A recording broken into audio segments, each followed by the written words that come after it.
Chapter 4. A Thought for the Day. All cause is mental. The effect will take care of itself.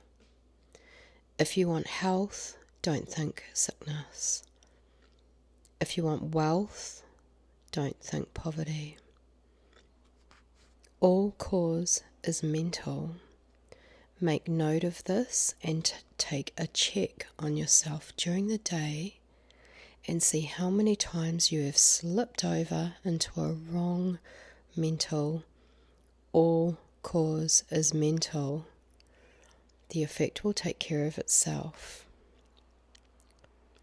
I want to impress upon you the importance of this. Do you sow the cause of something today and then fuss about the effect tomorrow? Look to the cause. A muddy stream, when cleared at the source, will usually clear as it empties into the ocean. The effect will follow the cause. Everything starts in mind. If you don't believe this, just check over the things you possess, your health, your wealth, your happiness, and see how many of them are not traceable to some beginning thought. All cause is mental. The effect will take care of itself. Remember the commandment, do not kill. Hatred kills. How many times a day do you kill something by hatred? Hatred is also a burning, scorching fire which consumes only the place of its origin. Love, the opposite of hate, is life. Love engenders hope and life. How many times a day do you stimulate new action by your love? Love is also a healing oil which soothes and calms and brings peace to the suffering heart. It is the direct antidote of hate. It cannot be repeated too often. I am the temple of the living God. Thought along this line will rebuild and renew the broken and fallen body, will cleanse and purify and strengthen the abiding place of spirit. How often do you enter your temple and drive out of the money changers, that is, evil thoughts, and those who sell doves, that is, deceptive concessions to matter? Make a practice of entering each morning for prayer. He that seeth in secret shall reward thee openly.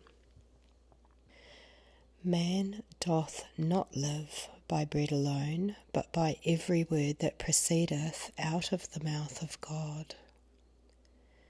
Did you ever try to meditate upon this before you sit down to dinner? If not, try it. See what happens. I can do all things through Christ which strengtheneth me.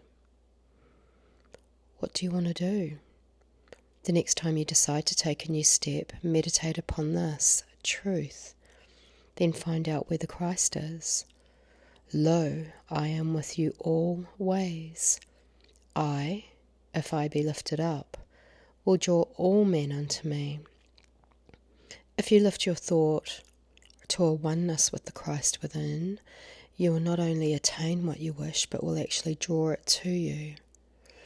You will become a magnet for good and only for good. It is worth serious contemplation, this connection or contact with the Christ within. Try it.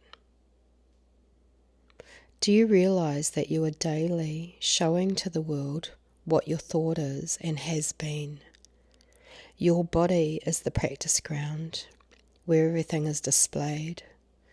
Better start right now watching those thoughts so that the much needed change can take place and the world can see your light before it hears your voice. Let your light so shine before men that they shall see your good works and glorify your Father which is in heaven. Where is heaven? Think about these things quietly. Get away from the personal attitude. Some people identify themselves with disease until they actually lay claim to it. They will speak of my cold, my sickness, my problem. Don't monopolise all these errors. You might get a corner on them and then find you had a poor product in your hand. Get the impersonal view of life and use good abundantly, but don't try to corner it. A little water becomes stagnant when cornered. The stream keeps fresh and purified. When you realize the power of thought, you will begin to know that the spoken word has a power which, when used carelessly, is a dangerous thing. Guard your thought. Watch. Remember, sometimes we are able to put into practice. He spake, and it was done. Repetition is necessary to discipline the thought. Do not become wearied because the same truth is presented to you in half a dozen different ways. We must overcome and master the old man, so that when the prince of this world cometh, he will find nothing in me. He comes hourly. He is presented to you by every passing man who is not thinking right. Guard your thought that he find nothing in you. If you want to find out something about life, study it from all its various attitudes. First as power, then as love, then as truth, then as intelligence. Take these one at a time and see if the minutest part of the real thing is sifting through into your expression of life. Remember, God is the only life, and that means that God is your life, and that your life must have all the attributes of God. Take a check on this and see if you have any of them. Be very insistent upon this. It is worth it. Remember, you can always rise and go unto your Father, and that He will meet you when afar off. There is no such thing as an outcast in the kingdom of heaven. You have a chance, and the desire to return to your Father's home points you in the right direction. It is only a matter, then, of persistence until you arrive. Don't feed upon the husks of fear or doubt and condemnation. You are free born. Assert your freedom. Arise and go to your Father very often. You do not need to fight. Put up your sword. The battle is not yours, but God's.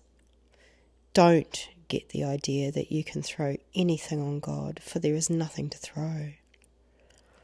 Cleanse your mind and your problem will disappear. Don't think that idly drifting will get you anywhere. Resting means perfect activity and trust. Because the battle is God's does not signify that you shall lie down to pleasant dreams, but that you shall be awake, waiting for the clarion call of victory. In the very place this finds you, even though you have fished all night and caught nothing, the abundance of God is there. And when you let down your nets, that is, let go of material thinking, you shall not only catch fishes aplenty, but shall become fishers of men. You don't have to leave your present place to get rid of a problem. In fact, if you do, you'll find that the problem is the first one to greet you when you arrive at your journey's end. Overcome it here and prove that this is holy ground. You can do it. Gird up your loins and set forth. That is the end of chapter 4.